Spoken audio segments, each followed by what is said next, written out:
Assalamualaikum warahmatullahi wabarakatuh. Selamat pagi teman-teman mahasiswa program studi Ilmu Komunikasi Universitas Islam Indonesia. Ketika sebuah bencana terjadi, baik itu bencana yang di-trigger oleh peristiwa alam ekstrim ataupun bencana yang disebabkan oleh perilaku manusia, seringkali bencana yang terjadi tersebut bisa mengubah lanskap dari daerah-daerah terdampak.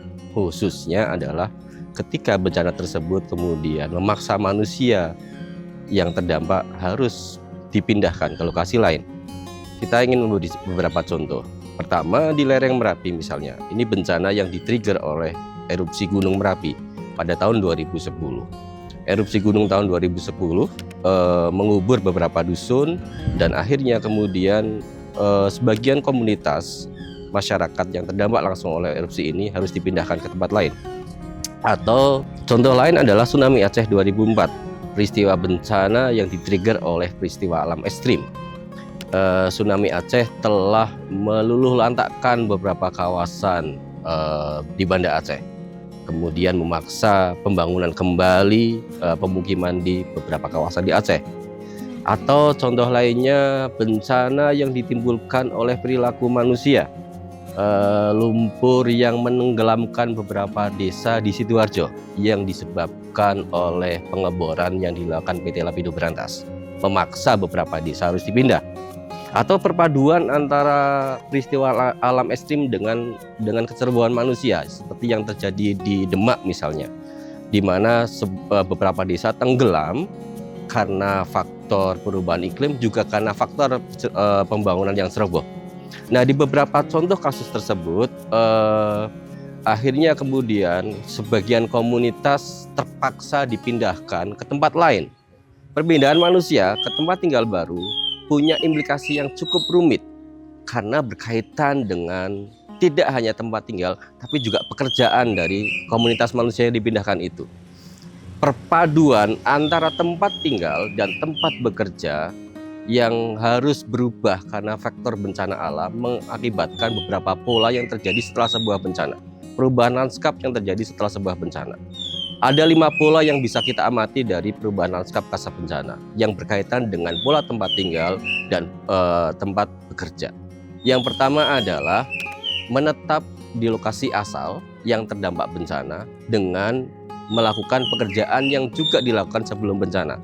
Jadi pola pertama ini praktis tidak ada berubah sebelum dan setelah bencana. Ini misalnya terjadi di lereng Merapi, di mana beberapa masyarakat terdampak tetap tinggal di dusun asal mereka dan tetap melakukan pekerjaan-pekerjaan yang dilakukan sebelum erupsi. Ini terjadi misalnya di kawasan beberapa desa, beberapa dusun di Garaharjo, di mana masyarakat memilih kembali ke dusun asal mereka, membangun kembali rumah mereka, dan melakukan pekerjaan yang sama sebelum erupsi terjadi, yaitu memelihara sapi perah. Ini pola pertama, di mana masyarakat kembali ke kawasan terdampak dan melakukan pekerjaan yang lama yang mereka lakukan sebelum sebuah bencana terjadi. Pola yang kedua adalah masyarakat kembali ke kawasan terdampak, kembali ke dusun mereka, tetapi melakukan pekerjaan baru yang dimungkinkan karena bencana. Nah, misalnya ini terjadi juga di lereng Merapi, di mana sebagian warga kembali ke dusun mereka, membangun kembali rumah mereka, tetapi mereka mengadopsi pekerjaan baru. Yang pekerjaan ini mungkin terjadi karena adanya bencana. Misalnya kemudian beberapa warga di Panguk Rejo di lereng Merapi setelah erupsi 2010 kembali ke rumah mereka, memperbaiki rumah mereka, tapi mereka melihat peluang baru, yaitu peluang bisnis wisata. Erupsi 2010, mereka mengembangkan apa yang kita kenal sebagai lavatur, menyewakan jeep, membuka destinasi wisata, membuka kios, membuka rumah makan dan sebagainya. Jadi ini pola yang kedua, warga kembali ke dusun asal mereka tetapi mengadopsi livelihood atau pekerjaan baru. Nah, pola yang ketiga adalah warga pindah lokasinya ke lokasi baru, tetapi kemudian mereka mempertahankan dusun asal mereka sebagai lokasi pekerjaan, sebagai lokasi bekerja. Ini terjadi juga di lereng Merapi. Misalnya ada beberapa dusun yang memang terpaksa dipindah karena terkubur oleh erupsi.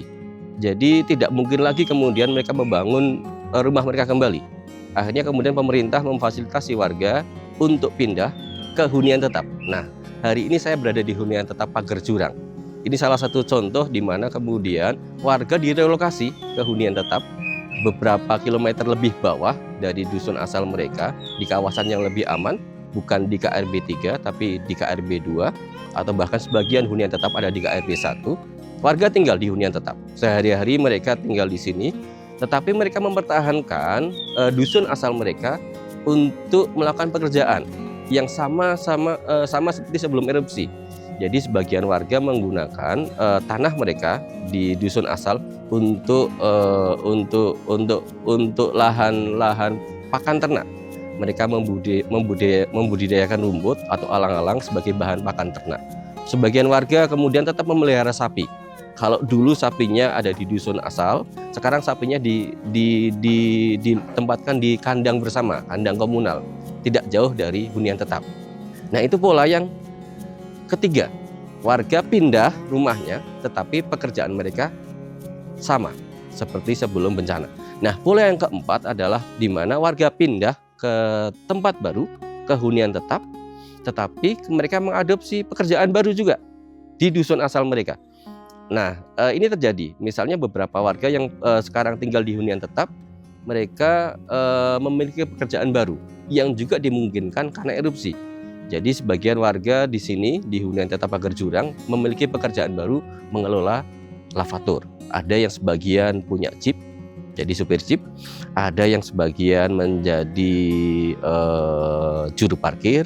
Ada yang kemudian punya kios. Ada yang kemudian menjaga retribusi dan sebagainya. Pekerjaan-pekerjaan yang berkaitan dengan wisata di lereng Merapi yang marak berkembang setelah erupsi 2010.